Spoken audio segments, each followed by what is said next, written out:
Welcome to today's Daily Dose of Development Chalk Talk. Little lessons on developmental milestones to help you master child development one day at a time. Today's lesson is going to discuss play and practice. The work of a child is play. This concept is so important that the United Nations High Commission for Human Rights states that it is a right for every child. Child's play forms the foundation of many educational and medical programs. In education, Maria Montessori's children's houses are built for kids to work on their own with opportunities to learn guided by their individual areas of interest.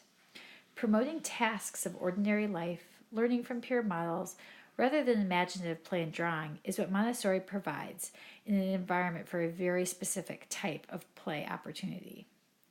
In psychology, play is incorporated into therapy sessions such as play-based therapy or art therapy, and in certain developmental assessments.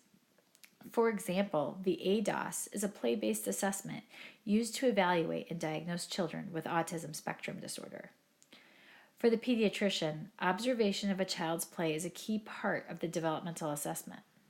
If unable to adequately assess during the office visit, you can ask parents, what does your child like to play with these days, to understand a little bit more about that individual kid. Let's take a look at some of the play we see in these little videos. The first video, we're going to watch a young girl practicing her balancing and giving us a bit of a singing performance.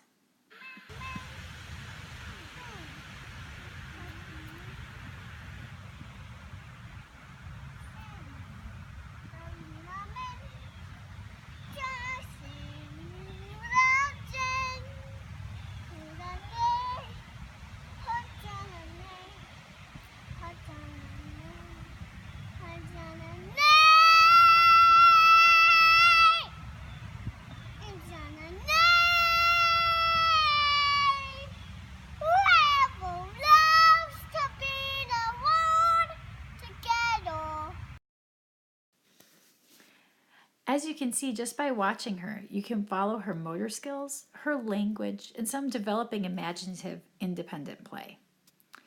In the second video, we're going to watch a little baby manipulating a cause and effect toy with his mom.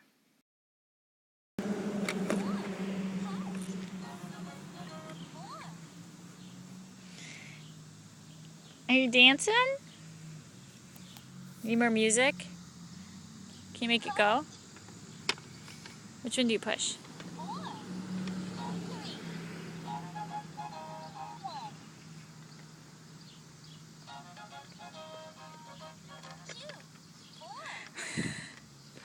Good dancing, bud. In this video, we can really see his fine motor skills as he's pushing the buttons and exploring the toy. His social language development is evident as he's looking back and forth from his mom to their shared object of interest in their turtle toy. Finally, in this last video, we're going to watch two siblings of different ages playing together. Watch the way they share the game, the older one adapting his language and the game for the younger child.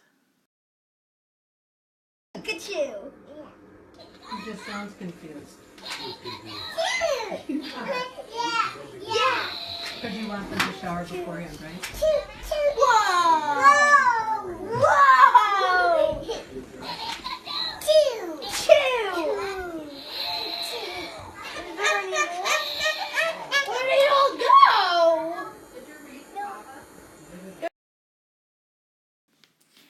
As you're watching this video, you can also see the toddler demonstrating some age-appropriate overflow movements with hand flapping, which is often a concern for parents, but when it occurs in this type of setting where there's clear shared enjoyment of a game, is completely developmentally normal. Play also provides children with an opportunity for practice. The toddler learning to walk will practice over and over and over again until they master that skill. Climbing stairs is a milestone which frequently is reported by parents as delayed, but often may be because a child is in an environment where there is no opportunity for practice. For example, think about the households where there may not be any stairs at all, or the ones in which the stairs are gated off as a safety mechanism. The important follow-up question in this particular setting is to ask and understand the context of the lack of development of skill. So asking, does your child have the opportunity to practice going up and down the stairs, becomes really important for understanding whether or not this represents a true difficulty and requires further investigation, or is reflecting lack of an opportunity to practice. That wraps up today's Daily Dose of Development Chalk Talk. Thanks for joining us. Remember, development and mastery of milestones requires the opportunity to practice. For many milestones, this occurs through play.